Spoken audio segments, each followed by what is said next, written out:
Això és el Power Monday Podcast.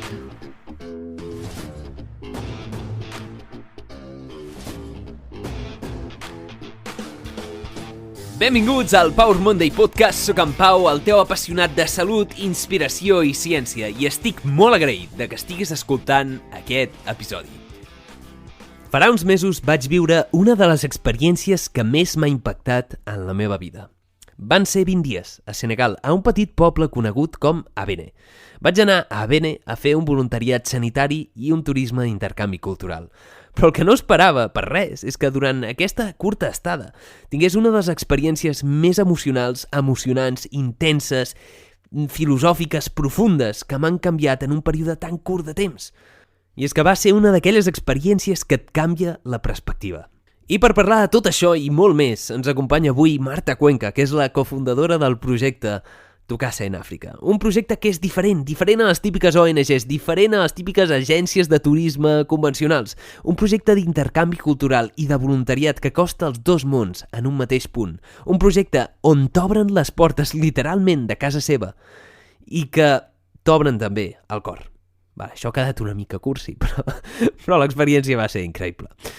La Marta Cuenca és una traumatòloga inconformista i apassionada per la vida que es va enamorar de l'essència de Casamance, d'Abene i de la seva gent i va decidir que havia de retornar tant d'amor i tanta generositat d'alguna manera, així que ara té un projecte vital que és Tu Casa en Àfrica.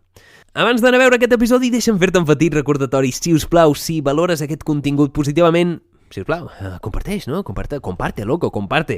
Envieu a alguna persona que creguis que se'n pot beneficiar i t'ho agrairé moltíssim. Em pots escoltar a moltes plataformes, Google, Spotify, totes les que vulguis, on t'animo, posis un m'agrada, un seguir i aquestes coses que li agrada a l'algoritme. Pots trobar Instagram, @PowerMondayShow i també a l'aixeta on pots donar suport a aquest contingut. Com sempre, enllaços a la descripció. En aquest episodi parlem de quina és la història darrere del projecte Tu Casa en Àfrica, de com es distingeix del típic turisme ONGs, de les lliçons, obstacles i informació per a aquells qui vulguin anar, que el vulguin viure. Estic molt content d'aquest episodi i espero que us agradi tant com a mi. Som-hi, anem a per la conversa amb la Marta Cuenca. Sens dubte, Marta, una de les experiències més impactants de la meva vida han sigut aquests 20 dies que vaig passar amb vosaltres a Tu Casa en Àfrica, a Abene, Senegal. I la veritat és que em va fascinar molt i estic molt agraït. Però hi ha una pregunta per la que vull començar, que és quina és la història que hi ha darrere d'aquest projecte? Què hi fa una catalana a Abene, Senegal, amb un projecte de vida i com va començar tot? El resum seria que jo he arribat a Casamance i a Senegal i a tot aquest projecte per amor. És veritat que hi ha una història prèvia perquè jo sempre he sigut com molt inquieta, sempre he tingut com una mirada molt crítica a la societat que vivim, a la societat en la que estem, i sempre he estat buscant altres tipus de vida, altres maneres de viure i el per què uns som tan privilegiats i altres no. I jo vaig estudiar medicina, soc traumatòloga, i al llarg del temps cada cop te n'adones que tens molts privilegis pel fet ja d'estudiar el que vols, de treballar del que t'agrada i de poder viure on vivim. I sí que havia treballat o havia fet algun projecte amb ONGs, però mai m'acabaven de convèncer. I en una època de la vida en què jo ja tenia la meva feina i la meva, entre cometes, estabilitat, vaig decidir viatjar a Senegal amb les amigues, com qualsevol altre privilegiat d'aquí que té vacances. I allà va aparèixer l'AMS, que l'AMS és l'origen de Tu Casa en Àfrica. Ell tenia la casa, ell és d'Abene i va venir a Barcelona amb 18 anys. I com que tenia la casa, estava a Facebook i una amiga va dir conec un noi que té una casa a Senegal i l'ofereix gratis a canvi de que estiguis per allà. Quedem amb ell i així ens explica què farem, o on anar i tal. I vam quedar amb ell i així el vaig conèixer. No em va convèncer. No et va convèncer, primeres no. No, perquè ell ho va posar tot molt fàcil. Ell va dir que no passava res, que anéssim a casa seva, que ens vindria a buscar algú, que agaféssim el cotxe i jo amb la meva mentalitat superordenada, quadriculada, europea. Sí, era com, no, segur que m'enganyen i em volen, treure els òrgans, no.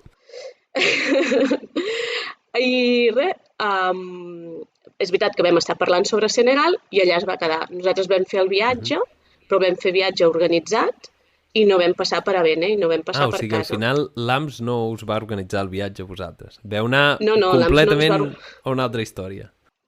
Vam anar a un altre estil de viatge. Bueno, en aquell estil de viatge una setmana va ser organitzada i l'altra sí que la vam fer per lliure, vam llogar un cotxe i vam anar fent. I em vaig adonar que sí que la vida podia ser diferent, no? Que sí que podies confiar més en la gent, que la gent pot ser diferent al tipus de persones tancades i milimètriques que som aquí. I com que amb l'AMS seguia parlant, perquè bueno, vam estar allò, lo típic per WhatsApp, ja estic aquí i tal, doncs quan vaig tornar, és que no, o sigui, jo suposo ja hi havia certa atracció i quan ja vaig tornar doncs ja vam començar a estar junts. I aquí és realment. quan va començar l'amor i més o menys ja et vas enganxant al projecte. Abans de seguir amb la teva història, hi ha una cosa que has dit que és com que hi ha una altra manera de viure en aquell país o en altres indrets, i a mi és el que m'ha sobtat més, el que m'ha importat més d'allà a Senegal, que és com increïble que en el mateix món hi hagi mons completament diferents. I sé que sembla com molt maco dit, però realment és així, i és la sensació que vaig tenir va ser tal qual aquesta, i l'impacte crec que és més dur al tornar que no pas a l'anar. Quan tornes te n'adones que dius, hòstia, quins dos mons tan no oposats, però unes maneres diferents de veure el món. Llavors, l'amor et va arrossegar a un projecte que al principi era com molt petit, ja ho tinc entès, i al final està esdevenint una cosa ja més seriosa.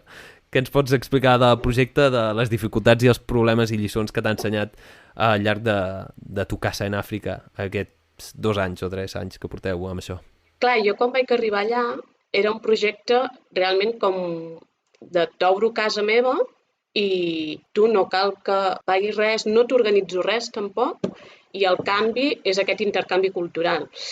Clar, aquí coixejava una cosa que és que l'AMS hi posava diners, i posava esforços, o sigui, ell treballava perquè llavors els turistes vinguessin a casa seva i no ho vaig veure gaire equilibrat. I llavors li vaig dir, bueno, doncs posem una mica d'ordre i ho gestionem una mica com un turisme solidari, que és el que tu vols fer. Dificultats, moltes. O sigui, jo crec que cada cosa que hem fet per anar millorant ha sigut una dificultat, però és veritat que també n'hem après, i ara ja no és una dificultat, no? Doncs des de gestionar personal, gestionar xarxes socials, o sigui, fer el disseny d'una pàgina web. Jo no sabia fer una pàgina web. Em vaig ficar a YouTube i vaig començar a mirar tutorials. Tot el que hem anat fent hem partit de zero i hem anat aprenent. I ara la dificultat potser que més gran tenim és la gestió de personal allà. És a dir, tenir una persona responsable a casa que pugui coordinar les coses tal com ho pensem nosaltres. I això entenc que és molt difícil. Suposo que sempre que tens un projecte personal que algú faci el que tu vols, no? O el que tu penses és molt difícil. I allà, tenint en compte que amb el que treballem, perquè és amb el que volem treballar, és amb gent jove que no tenen estudis o han estudiat poc i que és com que encara no tenen una professió, i nosaltres els hi volem donar una professió i que tinguin una sortida, doncs clar, l'esforç és doble. Però és divertit. La veritat és que és molt entretingut. M'imagino realment que ha d'haver sigut tot un repte. A més, si tenim en compte el fet de que els dos viviu aquí, que treballeu aquí, que teniu les vostres feines, la vostra vida, la vostra família, els fills i moltes altres coses que apareixen a la vida normal, a més per portar un projecte que està completament a un altre país.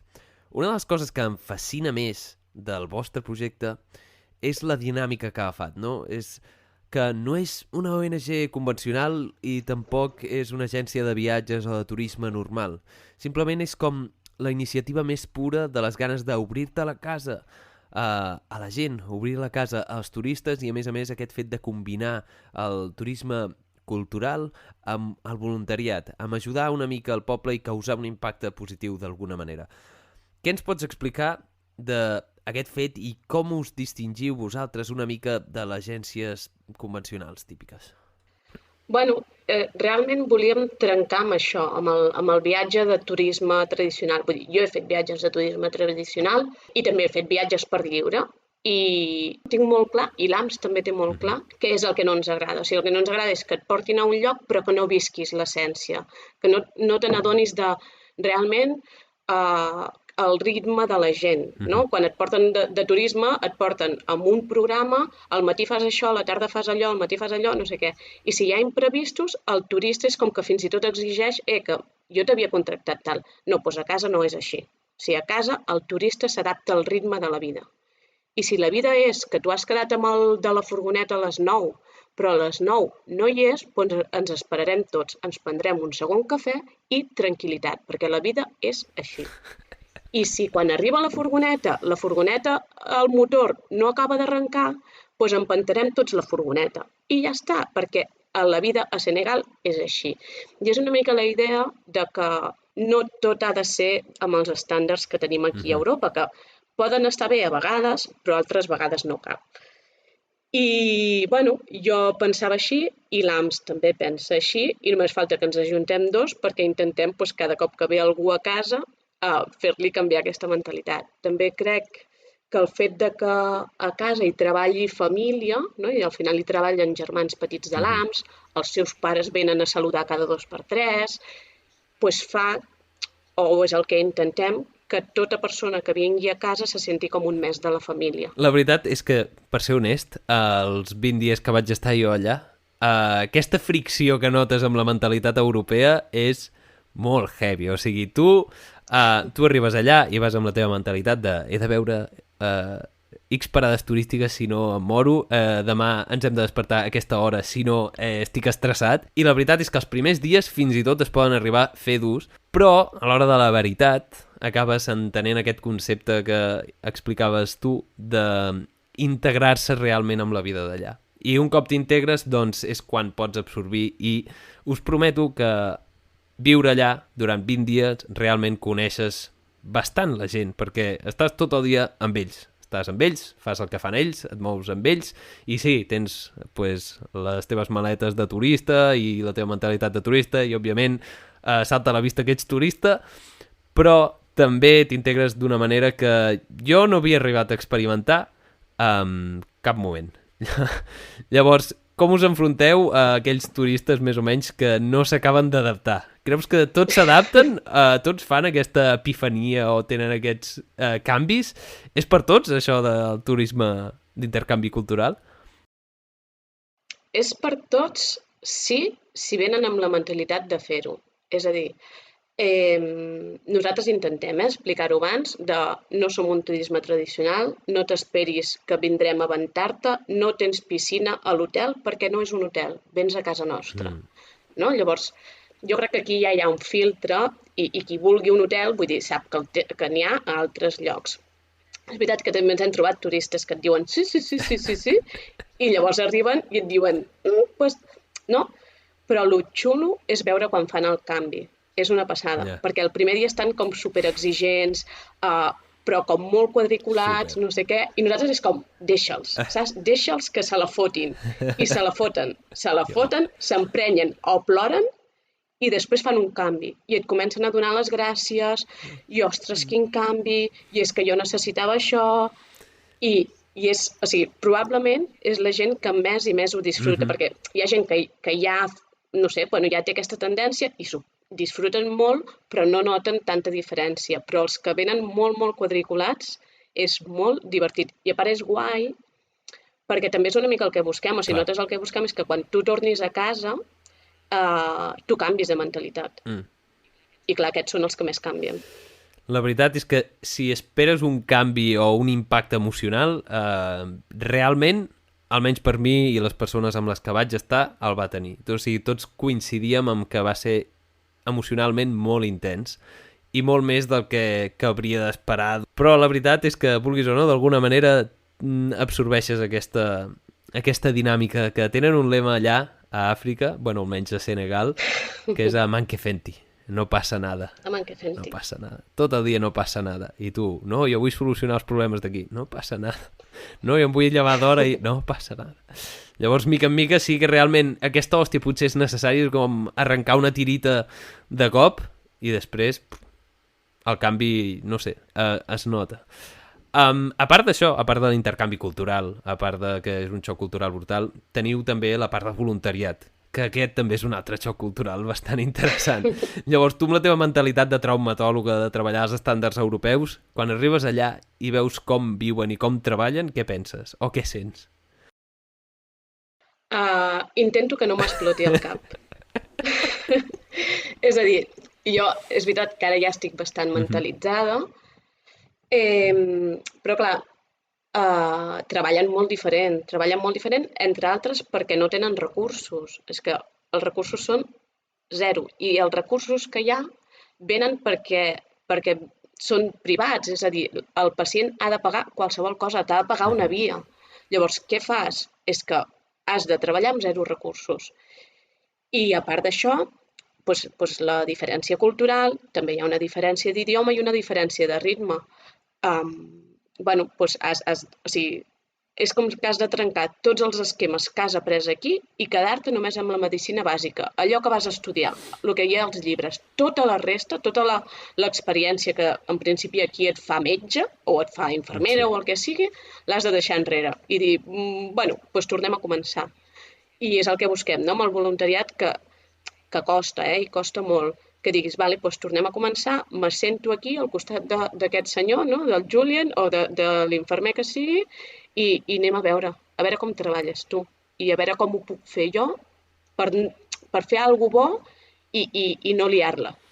Vale, per situar-nos, ens podries fer un resum molt ràpid de quina és la situació més o menys de Senegal, la Benin i tota la regió, i després parlar de quin impacte té el voluntari realment en aquestes iniciatives. Per exemple, a nivell, sobretot, sanitari, Senegal és un país que treballa amb sanitat privada. El 95% de la població només té accés a la sanitat de manera privada, és a dir, ho han de pagar tot, visites, tractaments.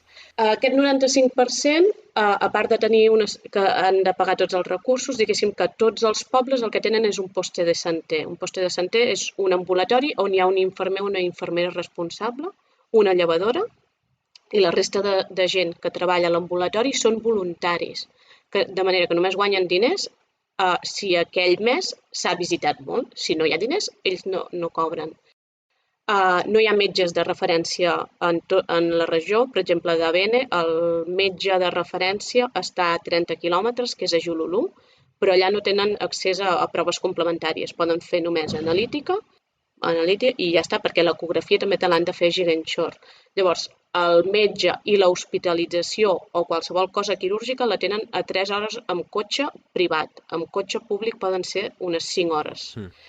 A part de tots els costos que han d'assumir. Llavors, què passa? Que la gent, tant els nens, els adults, o s'estan morint i tenen alguna cosa molt greu o no tenen accés a la sanitat. Llavors, el voluntari, aquella persona que diu, dedicaré les meves vacances a ajudar a Senegal, a ajudar a Benin d'alguna manera. Quins problemes es troba i a què ha de fer front durant el seu voluntariat? Sobretot el que et trobes és, i de fet és una mica cap on dirigim també el voluntariat, és a l'atenció primària bàsica. O sigui, una població rural que habitualment no consulta a un centre mèdic i poden tenir de tot. Des de, per exemple, a l'època infantil són qualsevol tipus d'infecció respiratòria, infecció a les oïdes, ferides a les cames, que poden ser infeccions cutànies, això és super habitual.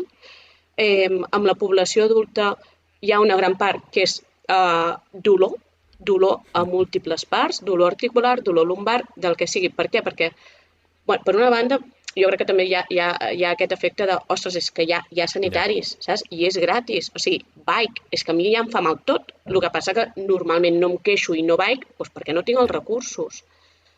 A part d'això, estem veient les patologies d'aquí, hipertensió, diabetis, també hi ha malalties de transmissió sexual, infeccions vàries. Però és veritat que potser a vegades tenim la mentalitat de que ens trobarem les malalties tropicals i no sé què. No, o sigui, trobaràs molta patologia bàsica que et trobes a una zona ambulatòria d'aquí. L'únic que allà estan una mica més passats de voltes perquè no li han fet el tractament inicial, sinó que s'han esperat 3 anys. Ja.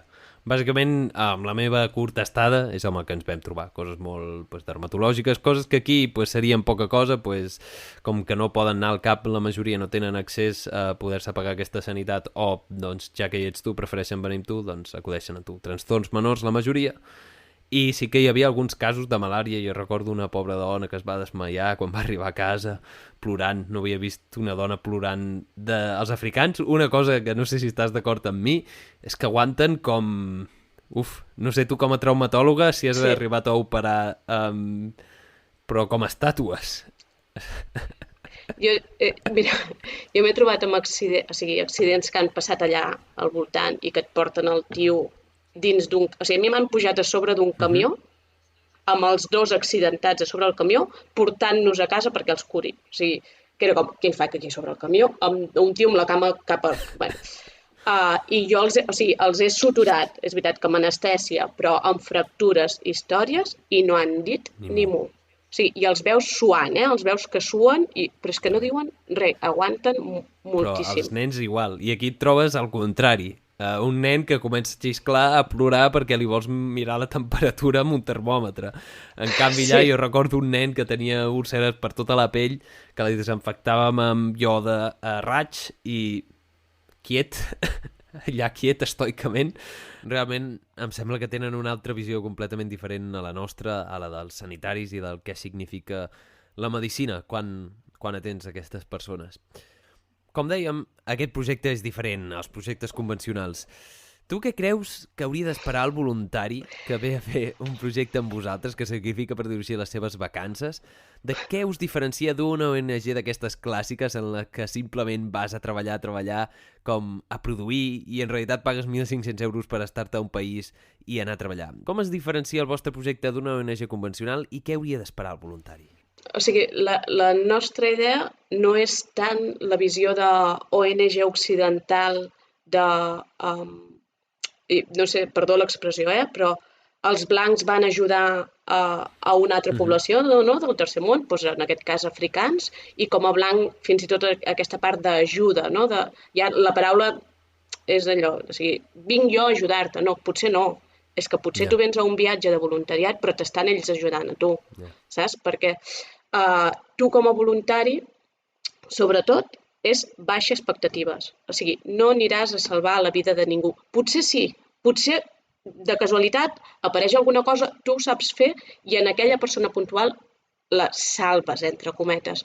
Però no és la idea que has de venir com a voluntari. La idea és que tu vens a compartir. I vens a compartir els teus coneixements amb la gent que està treballant allà, que també té coneixements. I si entre aquest espai de compartir coneixements arriba un pacient que tu li pots solucionar alguna cosa, benvingut. I si no, no passa res.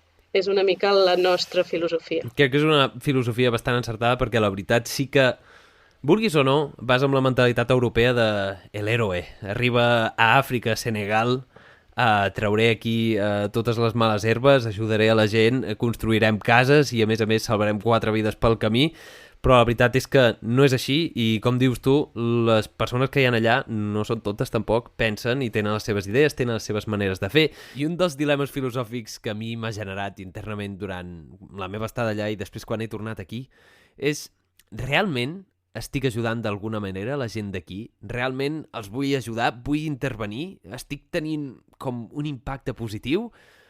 No sé, què en penses? Jo és que a vegades... i poder és ser molt crítica i ara hi haurà un munt de gent que treballa en ONGs i estaran pensant aquesta ens està cremant. Però penso que una part d'aquest voluntariat d'anar a ajudar el que fas és vas a pagar el teu ego. És a dir, tu el que vas és a sentir-te millor dient que estàs ajudant a no sé qui.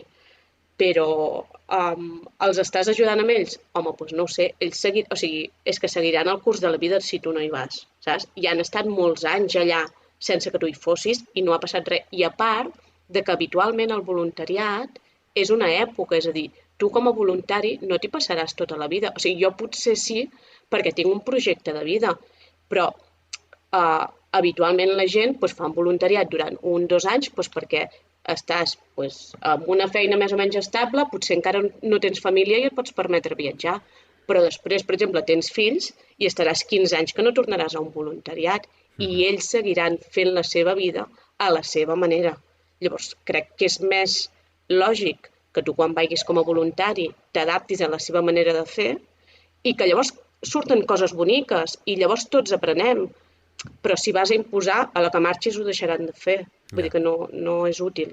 Clar, aquest és un dels dilemes amb els que, almenys ens vam trobar nosaltres amb el nostre grup, amb la nostra estada, i és aquest concepte de com podem instaurar alguna cosa que es quedi de manera perpètua, que permeti millorar la vida a llarg termini de les persones d'aquí. Un clar exemple era el problema de Poste de Santé i la seva higiene. Era un hospital que estava brut, tot i saber que 2 mesos abans l'últim grup l'havia netejat a fons, però aquella neteja no s'havia com mantingut perquè d'alguna manera el sistema és com que no s'havia acabat d'instal·lar.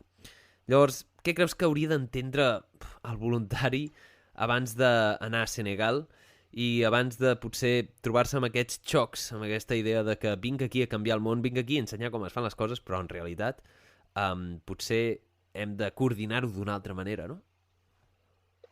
Sí, jo crec que al final part del projecte és unir 2 mons. És a dir, si tu com a voluntari el que faràs és intentar fer aquest punt de connexió.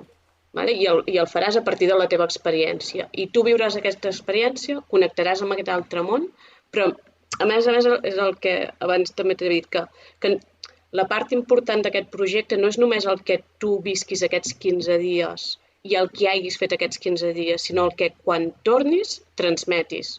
Vale? I aquesta difusió de no, és que hi ha un altre món, és que aquest altre món l'hem de cuidar, és que ho hem de fer d'una altra manera, no? I tot aquest missatge, perquè al final les coses que funcionen són a llarg plaç. Vull dir, els viatges de 15 dies dels voluntaris, per suposat, van bé, però a llarg plaç és quan farem el canvi. I si no fem tot aquest procés com d'educació, no sé si dir-li educació, però sí com de formació i de conscienciació, no anirem enlloc. Llavors,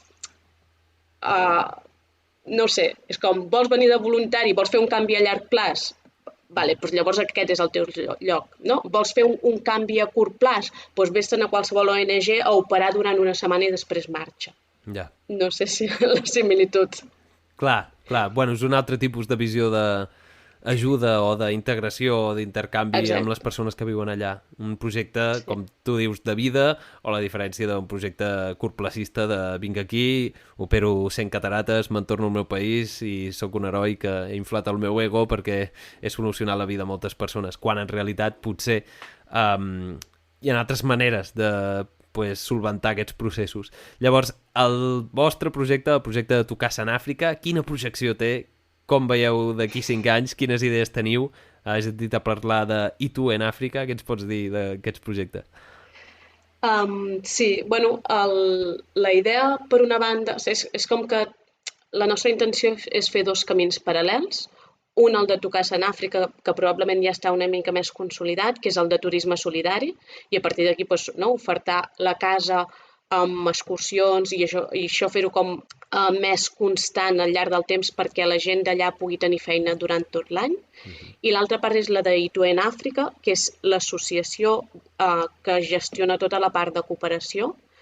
I aquesta, tot just hem sigut ara associació, vull dir que és molt recent, i la idea és portar els projectes sanitaris, portar projectes també com més específics, per exemple, campanyes de prevenció d'hipertensió arterial, campanyes d'atenció a la infància, i que a part de fer aquest projecte específic, pel voluntari això també sigui un nivell de carrera professional. És a dir, que tu tinguis la possibilitat, per exemple, de venir i fer algun estudi, que és el que estem ara en procés d'escriure protocols i que després puguem fer estudis a 1 any vista, a 2 anys vista. I d'altra banda també tenim i estem treballant en altres parts, no només la sanitària, que hi ha gent que diu, bueno, jo no soc sanitari, i què? No, i què no? També tens molt a aportar, perquè un projecte sanitari d'entrada no funciona si no hi ha un treball de gestió i es necessita molta gestió i molta logística i es necessita gent que ho sàpiga fer. O sigui, jo puc intentar-ho i ho estic intentant, però jo sé que algú que en sap més que jo, si posa les seves mans, això en 1 any puja molt més. No? Llavors, la gràcia és que ens volem enriquir de gent que vulgui seguir treballant pel projecte. A part, també volem treballar amb l'educació, que ja hem fet un primer projecte d'atenció a la infància fent un casal d'estiu, i és com l'estrella que espero que d'aquí 5 anys sigui així. Bueno, 2 coses. Una, és que van lligades. La carta als Reis. És la carta als Reis. Una és l'atenció a la dona. O sigui, jo penso que la dona allà té un paper superimportant i superclau. Són molt potents, les dones, molt. I a vegades com que només necessiten un espai. O sigui, necessiten un espai per elles com transmetre què necessiten i fer-ho. I la idea és treballar amb elles per tota la part de la salut, però també treballar amb elles per tota la part de feina, dels horts, o sigui, és treballar una mica més. I l'altra part potent que va en conjunció, perquè és el fet de donar-los un espai, és crear una clínica a casa. És més que una clínica, és crear com un petit centre, un consultori, on tota aquesta gent que ve a casa a visitar-se i els estem visitant pobres a la terrassa i sense intimitat, ho facin en unes instal·lacions netes i amb intimitat. I això és el que estem ara promovent. Una molt bona projecció que espero que es compleixi aquesta carta als Reis. Tornant al que deies sobre els recursos, i al principi ens has dit que a Bene no és que tingui molts recursos, el que a mi em va semblar a nivell personal és que realment n'hi havia més dels que jo esperava, però el que sí que hi havia era com una mala gestió dels recursos. I també en el projecte passava el mateix, o sigui, a vegades en aquests països els hi cauen com diferents ajudes i simplement es fa com una mala gestió d'aquestes ajudes i no acaben d'arribar a la gent que més ho necessita. Un exemple, per exemple, és el fet que ens vam trobar nosaltres. És que molts voluntaris portaven molta medicació i la veritat és que allà hi havia molts medicaments i a vegades molt específics, però clar, els portaven amb caixes, amb maletes i no estaven organitzats. Llavors, al no tenir una estructura clara d'on estan els medicaments, era com si no els tinguessis. Et venia un pacient, et demanava un paracetamol i clar, busca-la en aquella sopa de medicaments, en aquell armari on hi havia pilots i pilots de medicaments. Llavors és com que clarament a vegades una bona gestió és més necessària que hi hagin més recursos, perquè si tens recursos però no els gestiones bé, és com si no els tinguessis. I per l'altra banda, també ens has parlat de que hi ha lloc per a voluntari no sanitari, i això és el que em va semblar a mi, i és que hi havia moltes oportunitats per a aquells que no són sanitaris i que poden col·laborar. A més, i tornant al vostre somni màxim de crear aquesta clínica, una cosa que em va agradar moltíssim és que allà treballes amb la gent d'allà, i treballes amb ells, aprens d'ells i ells aprenen de tu d'alguna manera i els dos mons s'enriqueixen. Però que consti que no és el típic voluntariat on van els blancs a ajudar i prou. Allà t'integres i treballes de manera coordinada amb la gent d'allà. Com és la gent de tu casa? Com treballa la gent allà? Clar, a mi m'han sorprès molt. Molt, o sigui, molt i a nivell favorable, perquè persones que realment, amb sinceritat, no m'havia plantejat que tinguessin tant potencial, que en un inici ens estaven treballant amb nosaltres com a traductors o com a acompanyants per portar-nos a les cases quan fem els domicilis, resulta que són gent amb un potencial que en menys d'un any, perquè no fa ni 9 mesos que hem començat amb la cooperació, t'estan curant nadons sense cap mena de por i amb una delicadesa i una mà que dius, tu això ho has fet tota la vida? T'estan mirant tensions. O sigui, persones que, un és per exemple l'Abdulai, que no havien fet servir en sa vida un Excel i en qüestió d'una setmana t'estan omplint una base de dades. Sí, a l'abril. El fet és que m'han sorprès molt gratament perquè és que tenen molt potencial. És que els hi dones res i creixen molt ràpidament. Llavors és que jo penso que, per exemple, la clínica la portaran ells i és que la podran portar bé. I, de fet, ja hem parlat amb gent i ja tenim gent que està interessada en venir a treballar a la clínica. Llavors, la gràcia serà ells treballen durant tot l'any i quan nosaltres hi anem amb voluntaris, treballem amb ells És com si féssim una rotació externa quan anem allà. Ells tindran rotants i nosaltres també n'aprendrem. I a més, doncs, com que el poble sabrà que hi ha més gent, doncs vindran més a visitar-se. Ja està. I aquest és el projecte. És un d'aquelles situacions que és com un win-win-win, que com Exacte. totes les parts, una part s'enriqueix culturalment, l'altra s'enriqueix per formació professional i a més pot tenir un impacte en la positiu en la població local sense haver un motiu capitalista darrere, perquè que quedi clar que aquest projecte no va darrere de anem a augmentar el nostre capital i anem a poder-nos comprar una casa a Las Vegas o jo què sé, a Tahití o on sigui. Tot el que jo he vist, almenys personalment, i el que puc dir jo és que tot es reinverteix en la gent, en la casa, en la formació, en el material i en intentar fer que l'intercanvi cultural sigui el millor possible per als dos bàndols. Tot això sembla molt maco, molt utòpic i, òbviament, sempre hi ha, en un sistema capitalista hi ha d'haver un finançament. D'on venen els diners i com us ho gestioneu? I hi ha algunes iniciatives que tingueu darrere per construir una clínica, perquè una clínica barata no sortirà, òbviament. Doncs mira, fins ara ens hem gestionat amb nosaltres mateixos, és a dir, tot el que es guanyava del turisme de tocats en Àfrica, de fet, tot el que se segueix guanyant es reinverteix en fer qualsevol cosa, des de comprar les furgonetes que es necessitin o així.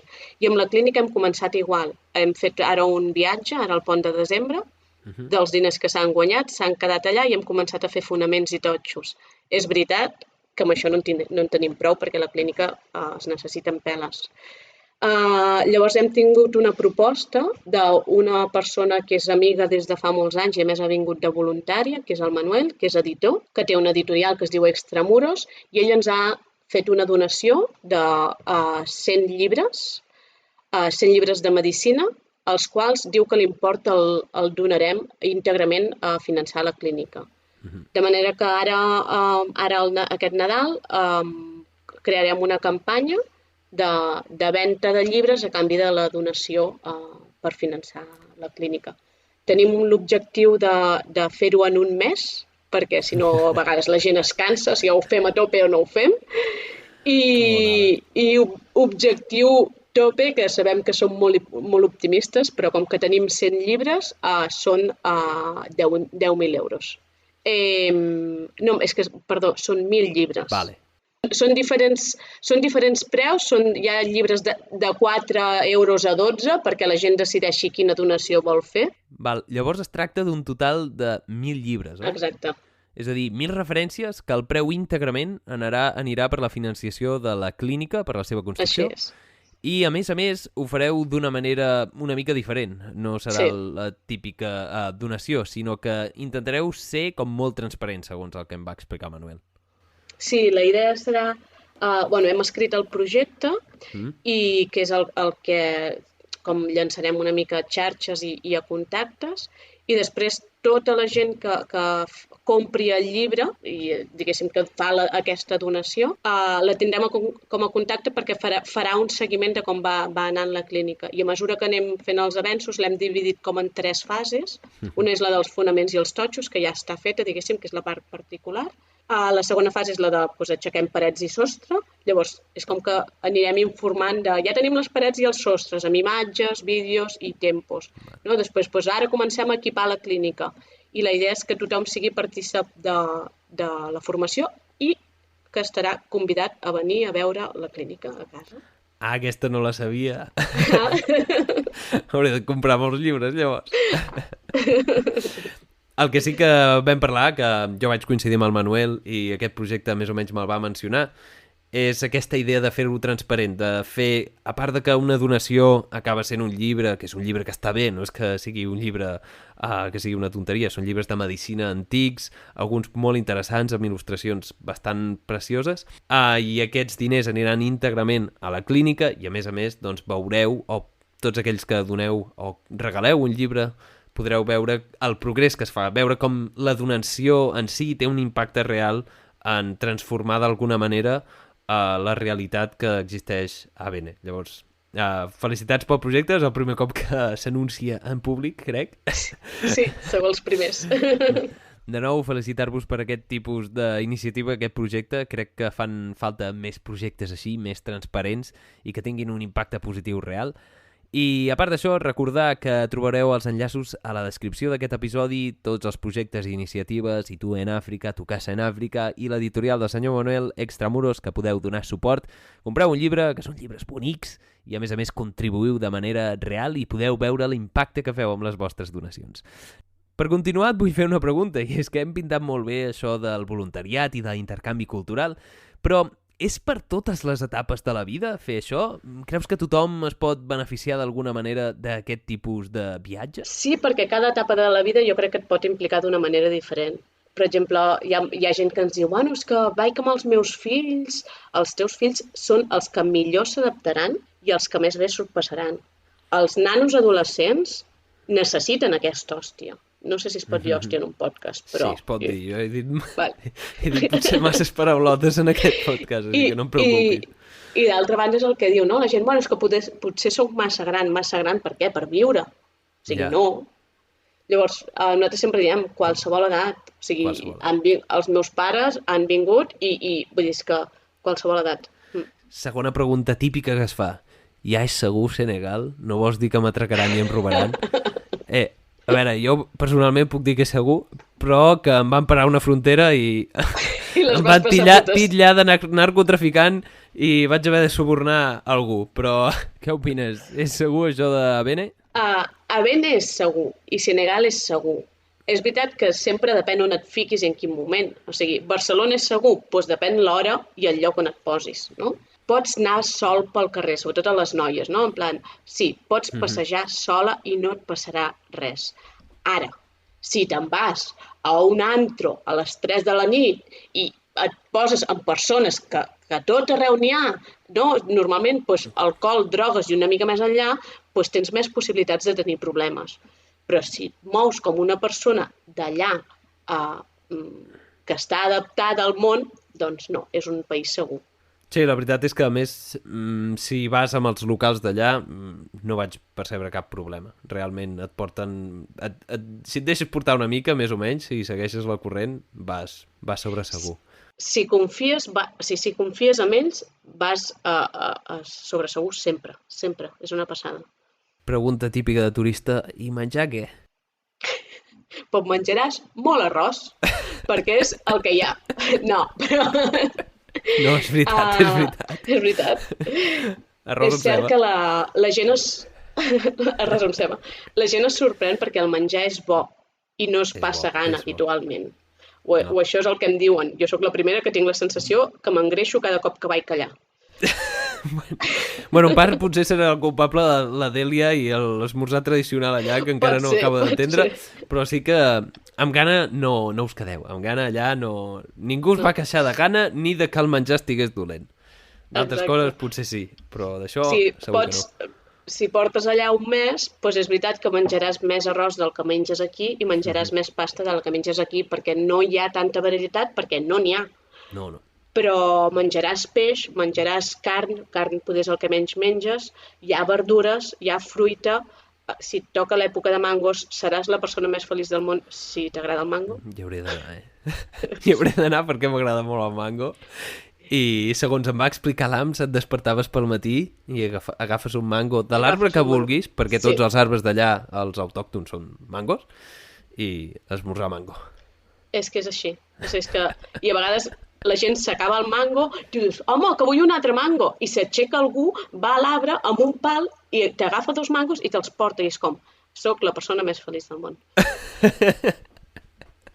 És tal qual així. I també tenen bastants cacauets, algunes mena de street food, recordo, tot i que no us espereu això que sigui com Corea o Tailàndia, i llegums també tenien. Sí.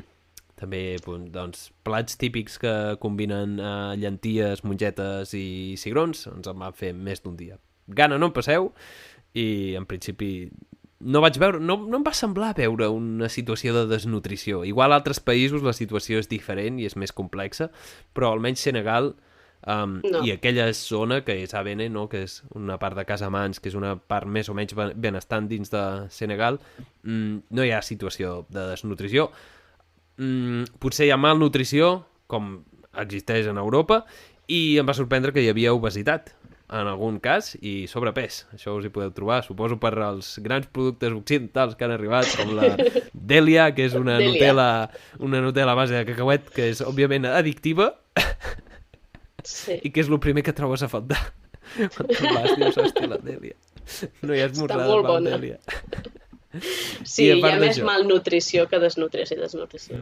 I ara una altra pregunta així de turista pesat. ¿Hace calor allá a Senegal? ¿Fa calor o qué? ¿Y bien dormido? Hace calor. Hace calor, pues sí, hace calor. Depèn l'època de l'any que hi vagis. És veritat que fa més fresqueta. Ara, novembre-desembre, per exemple, ara al novembre, al matí i al vespre t'has de posar un jerseiet. I hi ha estones que el pantaló llarg et va bé.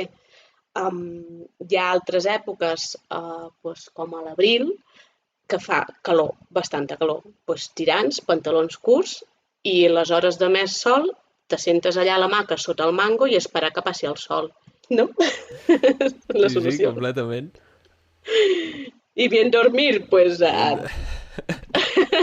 depèn com tinguis el dormir.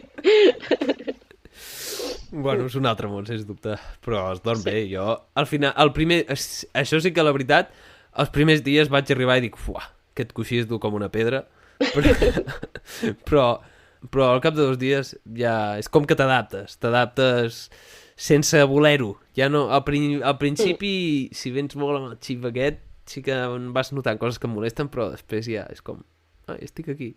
Ja m'he acostumat, ja es converteix en el new normal, en la nova realitat i t'adaptes molt més ràpid del que pensava que seria possible. I no sé si se t'ocorreix alguna de les típiques preguntes que et faci el turista pesat. Quines vacunes m'he de posar? Pues depèn d'on vagis et diran una cosa i depèn d'on vagis una altra. Exacte. Febre groga en principi, profilaxis de malària. Sí, hepatitis A i B, que això en principi més o menys ja estem tots vacunats, i febre tifoidea, així grosso modo. Depèn on vagis també et fotran la meningitis C. A mi me la van fer. Sí, a mi també va dir, posa, així ja la tenim. No us preocupeu, són vacunes molt segures i molt eficaces i us poden treure d'un mal tràngol perquè la veritat, agafar alguna malaltia allà, si aquí ja és pesat posar-te malalt i estar malament, doncs estalviar-t'ho és una bona idea. Al final són molt segures i jo crec que el benefici supera el risc en escreix. Així que vacuneu-vos i aneu preparats. I hi ha una altra cosa, que és no anar descalç pel món, que és que a mi em va passar que si vas descalç, allà hi ha uns paràsits que et poden pujar per la planta del peu, se poden ficar a dins, són un anquilostoma, i poden anar donant voltes per la teva planta del peu, un cuc dins teu, allà anar donant voltes. Bueno, has guanyat ja has guanyat la batalla o no? Sí, vale. Sí, al final simplement una dosis de vermectina el va matar. Vull dir, al final és un paràsit molt inofensiu que no fa res, no té la capacitat de migrar a torrent sanguini i anar a cap part del cervell, es queda atrapada, castigada per l'eternitat a donar voltes a la teva planta del peu o per la pell on entri fins que acaba morint. Però sí que pica, és una mica molest i bueno, et fa sentir una mica incòmode. Així que el meu consell és que no aneu descalços per haver Senegal Casamans, que prengueu precaucions i que escolteu els metges de medicina internacional, si us plau. I dit això, explicada aquesta anècdota tan maca de les larves que vaig agafar a Senegal, anem acabant l'episodi i sempre m'agrada acabar, Marta, l'episodi amb 2 preguntes. La primera de totes és, quina és la teva descripció d'èxit? Què és per tu l'èxit? Podria dir que és actuar durant el meu dia a dia d'acord amb els meus ideals i les meves creences. Allò que te'n vas a dormir i digues, vale, ho he fet el millor que podia fer. Una molt bona descripció d'èxit. Aquesta sensació d'anar a dormir i que has viscut d'acord amb els teus principis, aquesta sensació, uah. Llavors, la segona pregunta, i és una que m'agrada molt però que a vegades sona una mica tètrica. Aquesta pregunta és la de les 3 veritats. És un futur hipotètic, no té per què passar a la vida real, però és un futur hipotètic. Imagina't un món en el que després d'haver fet tot el que volies en la vida, haver aconseguit construir la clínica i impactar de manera positiva la població de Bénin i Senegal, lamentablement mors i tot mor amb tu. D'alguna manera tot desapareix.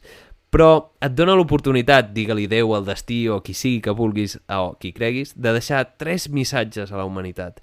3 veritats essencials que has après en la teva vida que les portes dins del teu cor, per dir-ho així. Quines són les 3 lliçons que podries transmetre o els 3 missatges si et donessin aquesta oportunitat? La primera jo crec que ja l'he dit, que és obre la teva ment, o sigui, no et quedis amb el que veus i amb el que et diuen, sinó que sigues crític i estigues obert a totes les maneres de fer o per viure possibles. La segona és fes el que et faci feliç. O sigui, treballa per la teva felicitat perquè ningú més ho farà. I probablement la tercera és viu amb passió.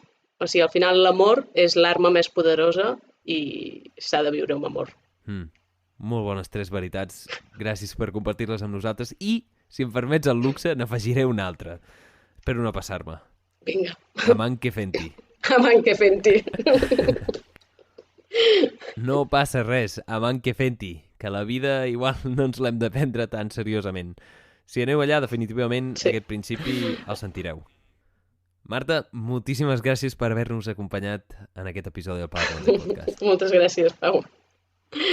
Abans d'acabar l'episodi, Marta, vols recordar-nos on et poden trobar, on poden seguir els teus projectes, xarxes? Ara és el moment per deixar links, però recordo que ho podeu trobar a tota la descripció, però on et poden trobar? Doncs Instagram, Tu Casa en Àfrica o Tu en Àfrica, a la pàgina web de www.tucasaenafrica.com i, Facebook igual, allà podeu trobar gairebé tota la informació. Pròximes dates de voluntariat turisme que tingueu preparades ja per aquell que tingui ja ganes de venir, que ho vulgui saber? Doncs des de finals de gener tenim un voluntariat, al febrer en tenim un altre i gairebé cada mes, llavors maig i juliol. Viatges de turisme quan vulgueu. O sigui, la porta està oberta cada dia de l'any. Això sí que us ho puc assegurar. Allà us obren la porta de bat a bat, us sentiu com si fóssiu a casa vostra i us animo molt a que aneu a Abene, a Senegal, a treballar amb ells, a fer aquest turisme d'intercanvi cultural, que és una de les experiències que almenys a mi m'ha canviat més i m'ha impactat de manera positiva. Marta, res, agrair-te molt tot el que feu i espero que ens veiem aviat. Ens veiem aviat. A Abene. A Abene, segurament. A Abene. Gràcies. Ei, moltíssimes gràcies per haver escoltat aquest episodi. Espero que t'hagi agradat molt o t'hagi aportat una mica de valor. Recorda, si us plau, si t'ha agradat aquest episodi o creus que té el potencial d'ajudar alguna persona, comparteix-lo i m'ajudaràs moltíssim a fer arribar més enllà la paraula al Power Monday Podcast. Et recordo que em pots escoltar a moltes plataformes de podcast on t'animo que em posis un m'agrada i un seguir i una valoració, si pot ser. Així m'ajudes amb l'algoritme a sortir més endavant i que el missatge també apareixi a les primeres portades. Tots els enllaços els pots trobar a la descripció, les xarxes de la Marta, les meves xarxes, i et recordo que em pots trobar a Instagram, @PowerMondayShow, i a la xeta on pots donar suport a aquest contingut gratuït 100% en català. Espero que t'hagi agradat tant com a mi aquest episodi on intento ajudar a fer créixer aquest projecte que m'ha arribat sincerament al cor. Et recordo, si ningú t'ho ha dit encara, que ets únic, ets irrepetible, ets estimat i que ara és un bon moment per prendre acció. Així que vés a fer allò que saps que has de fer des de fa temps.